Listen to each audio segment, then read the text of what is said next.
Bonjour et bienvenue dans cette nouvelle vidéo. On continue notre étude sur le livre de l'Apocalypse et aujourd'hui on va voir l'église d'Éphèse, une des 7 églises à laquelle l'apôtre Jean a envoyé une lettre.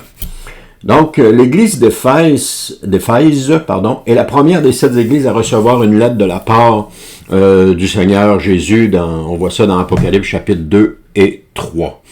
Il s'agissait d'une église qui était influente, et la Bible nous laisse voir que cette église fut d'abord fondée par l'apôtre Paul, on voit ça dans Actes 19, et dirigée un temps par Timothée, un collaborateur de l'apôtre Paul. On retrouve ça dans 1 Timothée chapitre 1 verset 3. Mais cette lettre nous enseigne une vérité fondamentale. C'est que l'amour pour Christ est plus important que les œuvres et la connaissance doctrinale. Jésus souligne à la fois les forces et les faiblesses de cette Église et il l'appelle à la repentance et à retrouver son premier amour. Alors ce message de Christ à l'Église d'Éphèse est un appel vibrant au réveil. Il ne s'adresse pas seulement à une communauté du passé, mais à toute Église. D'ailleurs, toutes les églises, les 7 églises sont représentatives des églises que nous retrouvons aujourd'hui. Et des églises à qui Christ peut adresser des reproches, ou encore aucun reproche, ou encore des félicitations, etc. Mais elles sont représentatives des églises que nous retrouvons aujourd'hui, et des églises qu'on a retrouvées à travers tous les siècles passés. C'est pas... comme on dit, c'est pas des églises qui appartiennent à un temps, comme par exemple l'église d'Éphèse représente l'église des premiers disciples, l'église des apôtres. Et ensuite de ça, la deuxième église, qui est l'église de Smyrne, représenterait l'église des disciples. Et pour arriver finalement à l'église de Philadelphie, qui représente l'église peut-être de la Réforme, ou en tout cas à Laodicée, qui représente l'église actuelle dans laquelle on est. Ça ne concorde pas tout à fait parce que l'église de Laodicée, c'est une église qui était refroidie. Mais aujourd'hui, il y a des églises qui ne sont pas refroidies. Il y a des églises qui sont brûlantes pour le Seigneur.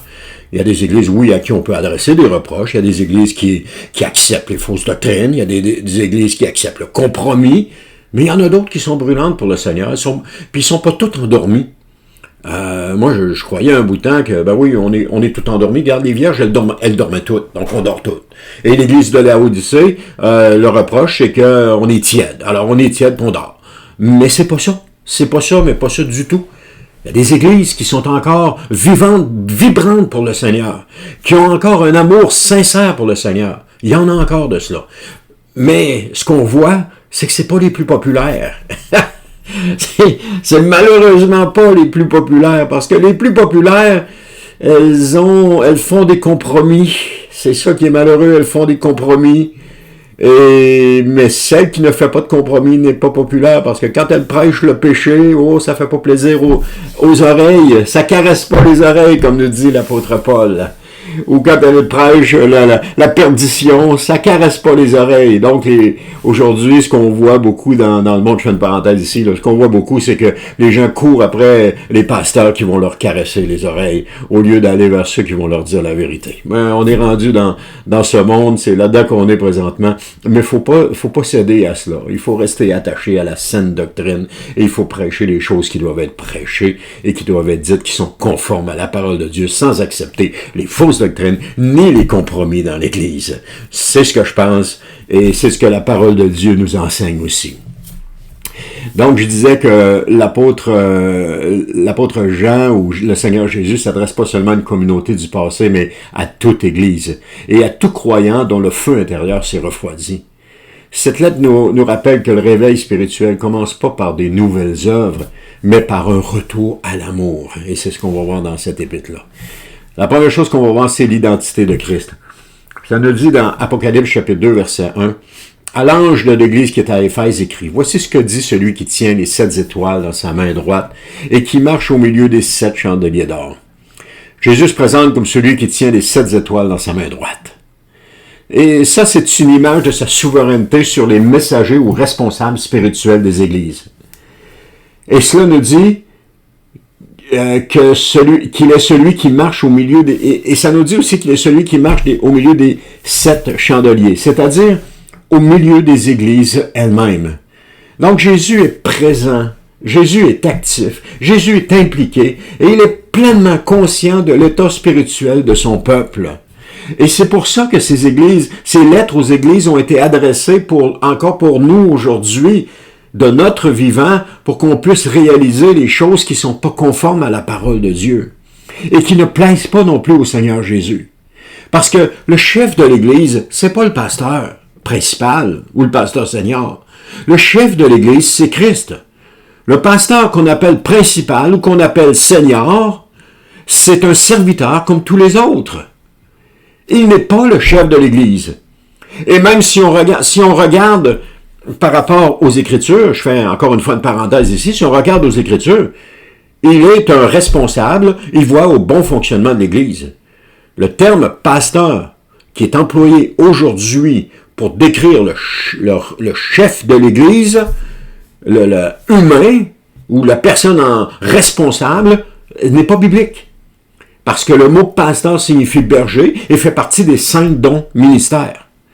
Mais on a pris, les gens ont pris le terme pasteur, puis on dit voilà, ils ont élevé ça au niveau du responsable de l'Église, et ils ont dit voici, le responsable de l'Église, c'est le pasteur. Pourquoi? Parce que le pasteur, il prend soin du troupeau, il y a des qualités, mais sauf que le problème qu'on a, c'est qu'il y a des gens qui sont responsables dans des églises, qui se font appeler pasteurs, mais qui ont un don d'évangéliste. Il y en a d'autres qui ont un don d'enseignant. Il y en a d'autres qui ont un don de prophète. Il y en a d'autres qui ont un don d'apôtre. Et puis oui, il y en a qui ont le don de pasteur. Mais c'est pas ça. Quand on regarde dans la parole de Dieu, c'est pas ça. Ben, je ferme la parenthèse, c'est un autre sujet, ça. Donc, Jésus n'est pas un Dieu lointain ou indifférent, parce que ça nous démontre qu'il marche au milieu de son Église.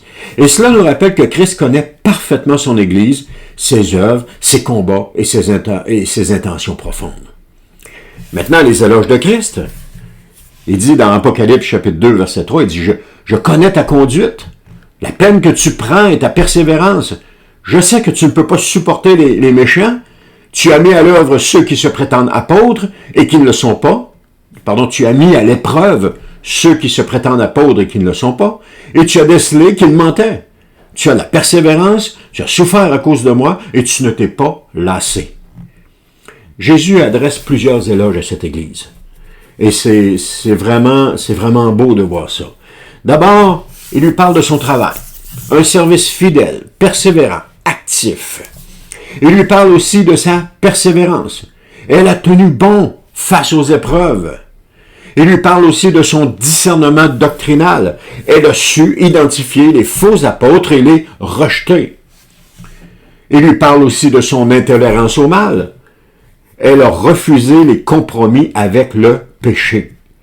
Il lui parle aussi en terminant, il lui parle de sa résistance dans la souffrance. Elle est restée fidèle malgré les persécutions.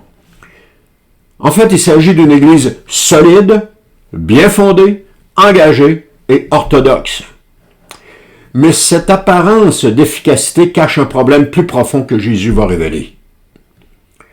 Une Église active n'est pas toujours une Église vivante.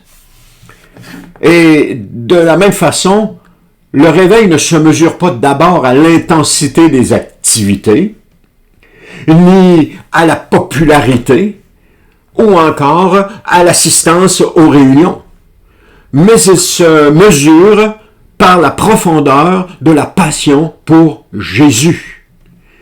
Et c'est pour cela qu'une petite Église de 20, 30, 40, 50 membres peut vivre un réveil à cause de sa passion, de son amour pour Jésus. Tandis qu'une grande église, avec toutes ses extravagances, j'ai rien contre les grandes églises, soit dit en passant, mais je fais juste donner un exemple, une grande église avec ses extravagances, avec tous ses ministères, toute son organisation, tout son programme, peut être loin du Seigneur, de l'amour de Jésus. On ne peut pas juger. On ne peut pas juger en regardant un ou en regardant l'autre. C'est le Seigneur qui juge. Mais on a tout intérêt à ce que là où nous sommes, nous ayons un amour ou une profondeur de la passion pour Jésus. Travailler pour Dieu sans brûler d'amour pour lui peut rapidement devenir un piège de l'activisme religieux.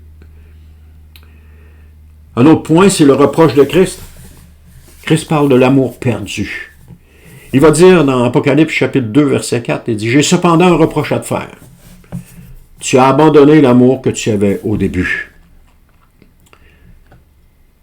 Ce verset peut résonner dans le cœur de plusieurs croyants. À un moment donné ou à un autre de leur vie. Et c'est pour ça qu'il est important de revenir à Jésus, de revenir à notre premier amour, de revenir aux ailes que nous avions lorsque nous avons rencontré Jésus au début. Malgré sa fidélité doctrinale et son zèle dans l'épreuve, l'Église d'Éphèse a perdu son premier amour. L'amour fervent et passionné pour Jésus qui caractérisait ses débuts, qui s'est affaibli. Oh, elle a conservé la vérité, mais elle a perdu la flamme. Elle est devenue correcte, mais elle s'est refroidie. Elle n'a pas abandonné la foi, ni la doctrine, mais elle a abandonné la relation avec Jésus. Son cœur n'est plus aussi vibrant qu'il était au début. L'amour de Christ, pour elle, n'est plus la motivation première. Peut-être que certains croyants, ça vous parle aujourd'hui, parce que vous êtes rendus là. Alors c'est là une réalité dangereuse. Une Église peut avoir une bonne théologie, mais perdre sa puissance spirituelle si elle perd l'amour. Parce qu'un véritable réveil dans la vie d'une personne, pourquoi je parle de réveil dans la vie d'une personne? C'est parce que lorsqu'on est de nouveau, qu'on vient à Jésus, on est tout feu, tout flamme pour lui, on est rempli d'amour pour lui, on est zélé pour lui. Des fois, les gens vont dire « Ah, il est bien trop zélé pour le Seigneur. » Non, c'est le fruit de notre passion, de notre amour pour Jésus qui se manifeste de cette façon-là. Et là, on voudrait que toute la terre entière connaisse Jésus parce qu'on vient d'expérimenter ce que Jésus nous a fait de bien. Et on voudrait que tout le monde le vive. Mais malheureusement, avec les critiques, « Oh, inquiète-toi pas, ça va y passer, il va se calmer. » Avec les critiques, avec la routine, on finit par perdre cet amour-là, cette passion-là. Et c'est pour ça que je dis qu'on a besoin d'un réveil à l'intérieur de nous pour retrouver cet amour-là. Parce que le véritable réveil, il commence ici, c'est-à-dire reconnaître que notre cœur s'est refroidi. Prendre conscience que l'amour s'est étiolé dans les habitudes. Et puis réaliser que le feu du début s'est éteint. Jésus ne reproche pas à Éphèse son orthodoxie, mais son cœur absent. C'est ça qu'il lui reproche. Donc le réveil ne consiste pas à ranimer, à exciter les foules, mais il consiste à raviver l'amour de Jésus dans notre cœur. Maintenant, un autre point, c'est l'appel à la repentance. Il dit dans Apocalypse chapitre 2, versets 5 à 6, il dit « Rappelle-toi d'où tu es tombé. Change et reviens à ta conduite première, sinon je viendrai à toi, je déplacerai ton chandelier, si tu ne changes pas. Voici pourtant une chose que tu as en ta faveur. Tu détestes les œuvres des Nicolaïtes, tout comme moi. » Jésus donne à l'Église 3 étapes de restauration. D'abord, se souvenir, c'est-à-dire revenir à la conscience qu'elle a perdue. Ensuite, se repentir, c'est-à-dire changer de cœur et d'habitude. Puis, revenir aux premières œuvres, c'est-à-dire retrouver la joie de servir Dieu par amour et non par devoir. Mais l'avertissement est sérieux. Si l'Église ne se repent pas, elle va perdre son chandelier, c'est-à-dire sa lumière et son impact spirituel dans le monde. C'est ce que représente le chandelier. Une Église, ou le feu du chandelier, une Église sans amour pour Christ peut continuer d'exister, mais sans puissance, sans témoignage et sans vie. Toutefois, Jésus reconnaît encore un point positif. Elle rejette les œuvres des Nicolaïtes. Les Nicolaïtes étaient un groupe hérétique qui semble avoir promu le compromis moral et doctrinal dans l'Église. Et d'ailleurs, le compromis doctrinal s'est vu dès la naissance des premières églises. On voit Paul lutter contre ces fausses doctrines lorsqu'il s'adresse aux Corinthiens ou lorsqu'il s'adresse à d'autres églises dans ses épîtres. On voit tout de suite que des gens sont entrés là-dedans et ont voulu pervertir l'évangile de Christ, ont voulu le transformer. Mais c'est là depuis le début, donc il ne faut pas se surprendre de ça. Et c'est pour ça qu'il faut avoir l'œil ouvert puis regarder, est-ce que notre Église enseigne des fausses doctrines? Mais pour cela, il faut les connaître, les fausses doctrines. Il faut accepter que ce qu'on nous a enseigné dans le passé était une fausse doctrine. Il faut être capable de le voir, de le reconnaître, être honnête avec nous-mêmes et de le reconnaître. Et ce qui se passe, malheureusement, c'est que les chrétiens aujourd'hui se fient uniquement à ce qu'on leur dit sans jamais vérifier dans les Écritures ce qu'il y en est.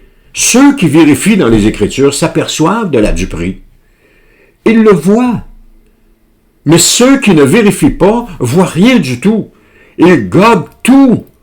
Ils vont lire un livre, la fausse doctrine est enseignée, ils vont la gober, ils vont la gober, c'est-à-dire qu'ils vont la digérer. Ou encore, ils vont écouter une prédication, il y a des fausses doctrines enseignées là-dedans, ils sont incapables de faire la différence entre la saine doctrine et la fausse doctrine, ils vont toutes prendre ça, et puis pour eux autres, tout est correct. Mais il faut vérifier dans les Écritures. Il faut aller voir. Il dit, on parle du groupe hérétique qui semble avoir promu le compromis moral et doctrinal, on parlait des Nicolaïtes. Mais ça démontre que malgré la perte d'amour, cette église d'Éphèse conserve une vigilance théologique, ce qui est précieux, mais insuffisant. Le déplacement du chandelier est l'une des images les plus solennelles du Nouveau Testament. Elle nous rappelle que sans amour, il n'y a plus de lumière, plus de puissance, plus de témoignages vivants. Le réveil spirituel n'est pas une option, mais une question de survie pour l'Église. Jésus ne cherche pas une Église brillante, mais une Église brûlante. Donc la promesse de Christ, l'arbre de vie, on voit ça dans Apocalypse chapitre 2, verset 7. Que celui qui a des oreilles écoute ce que l'Esprit dit aux Églises. Au vainqueur, je donnerai à manger du fruit de l'arbre de vie qui est dans le paradis de Dieu. Et Jésus termine cette lettre par une promesse pour les vainqueurs. Ceux qui entendent l'appel, qui se repentent, qui ravivent leur amour pour Christ, auront accès à l'œuvre de vie. Celui-ci, l'arbre de vie, est le symbole de la vie éternelle et de la pleine communion avec Dieu. Si Adam et Ève n'avaient pas péché, ils avaient accès à l'arbre de vie, ils auraient vécu éternellement sur la terre. Mais maintenant, parce qu'ils ont péché, Dieu a fermé les portes du jardin. Il a mis des anges à l'entrée avec des épées flamboyantes pour les empêcher de venir manger du fruit de l'arbre de vie. Parce que s'ils en avaient mangé, ils vivraient éternellement. Et imaginez un instant, vivre éternellement dans un chaos constant comme nous vivons aujourd'hui. Ce serait affreux. Et Dieu voulait pas ça. Cet arbre qu'on voit présent dans le Jardin d'Éden, on voit ça dans Genèse 2.9, réapparaît à la fin de l'Apocalypse 22, chapitre 22, verset 2, montrant que le but du salut est la restauration de la relation entre Dieu et l'homme. C'est ce que l'arbre avec le fruit de la vie éternelle représente. Alors ce message est adressé à toutes les églises. Que celui qui a des oreilles écoute. C'est pas une option, mais un appel universel à entendre et obéir à la voix de l'Esprit. Et cette promesse nous montre que le retour à l'amour n'est pas une perte, mais un chemin vers la vie. Le réveil ne prive pas, il restaure. Il ramène les croyants à la source de la vraie joie, à l'intimité avec Dieu et à la fraîcheur de la vie éternelle vécue dès maintenant. Les gens ont l'impression que ils vont perdre quelque chose dans cette vie, mais ce n'est pas cette vie qui est importante. Ce qui est important, c'est la vie à venir, la vie éternelle. Et c'est elle que nous devons favoriser. C'est elle que nous devons avoir dans notre mire. C'est pour elle que nous vivons. Pour obtenir la vie éternelle, Et c'est pour cette vie éternelle que Jésus nous a sauvés. Pour cette vie éternelle que Jésus a payé le prix de son sang qui est mort sur la croix, qui a été sacrifié pour nous. Donc, en conclusion, que devons-nous retenir? L'Église d'Éphèse avait de grandes qualités. Elle travaillait, elle persévérait, elle discernait, mais elle avait perdu ce qui comptait le plus, c'est-à-dire l'amour. Sans l'amour, tout devient vide, mécanique, stérile. Et ce message nous concerne aujourd'hui, plus que jamais. Dans ces temps que nous vivons aujourd'hui, où le mensonge est prédominant, guerre, bruit de guerre, etc., sont omniprésents aujourd'hui. Et voici ce qu'on doit retenir. Travaillons pour Dieu, oui, mais ne perdons jamais la relation avec Jésus. Gardons la doctrine, mais avec un cœur brûlant d'amour pour Jésus. Repentons-nous rapidement si notre amour faiblit. Recherchons la présence de Jésus et non pas uniquement son approbation. Le message à Éphèse est un message de réveil pour notre génération. Il ne suffit pas d'être fidèle, je termine avec ceci, il ne suffit pas d'être fidèle aux bonnes doctrines ou aux bonnes œuvres si le feu de notre amour pour Jésus ne brûle pas. Le plus grand danger pour l'Église n'est pas l'erreur, mais la tiédeur. Comme Jésus va dire à l'Église de Laodicée, parce que tu es ni froid, ni chaud, mais tiède, je te vomirai de ma bouche. Alors Christ veut ranimer notre flamme. Et Christ nous appelle aujourd'hui à retrouver notre premier amour. Alors merci d'avoir été à l'écoute et on se dit à la prochaine pour une autre étude.